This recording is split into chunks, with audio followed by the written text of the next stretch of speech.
સુરતમાં દારૂ અને જુગારની પ્રવૃત્તિઓ પર પોલીસે લાલ લાંગ કરી છે। ત્યાં સુરતના લિંબાયત પોલીસે જુગાર રમતા જુગારીઓને રંગ્યાતે ઝડપી પાડી તેઓ પાસેથી રોકડા રૂપિયા સહિત લાખોનો મુદ્દામાલ કબજે કર્યો હતો। સુરત પોલીસ કમિશનર વાબાંગ જામીન અધિક પોલીસ કમિશનર બલરામ મીણા, નાયબ police commissioner doctor Kanan Desai અને મદદનીશ પોલીસ કમિશનર સીઓ પારેવા દ્વારા દારૂ અને જુગારની પ્રવૃત્તિઓ નેસ્ત નાબૂદ કરવા સૂચના લઈને Limbayat PI DD Chauhan, second PI DB ચાવોડની ટીમ પીએસઆઈ જેજી ચારણ તથા પીએસઆઈ કેપી જાડેજા સાથે પેટ્રોલિંગમાં હતી। ત્યારે નામ હેડ કોન્સ્ટેબલ રઘુવીરસિંહ મહિપતસિંહ, અનામ હેડ કોન્સ્ટેબલ મયુરસિંહ જોરુબા, અનામ પોલીસ કોન્સ્ટેબલ મુકેશભાઈ રવિન્દ્રભાઈ અને અનામ પોલીસ કોન્સ્ટેબલ કૃપાલસિંહ ખોડુભાઈને મળેલી બાતમીના આધારે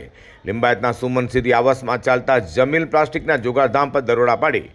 તેથી જુગાર રમતા જુગારીઓ સાકિબ ઉસ્માન શેખ, નાઝીમ મંજૂર શેખ, ઇબ્રાહિમ શેખ, વાઇસ શેખ, ઇકબાલ પટેલ, જુબેર સૈયદ, આસિફ ખાન પઠાને ઝડપી પાડવામાં આવ્યા હતા। જ્યારે જુગારધામ ચલાવનારા જમીલ ઉર્ફે જમીલ પ્લાસ્ટિક ભાગી છૂટતા તેને પોલીસે વોન્ટેડ જાહેર કરી સ્થળ પરથી રોકડા રૂપિયા, મોબાઈલ ફોન અને મોપેડ સહિત 2,05,000થી વધુની મત્તા કબજે કરી કાયદેસરની કાર્યવાહી ધરી છે।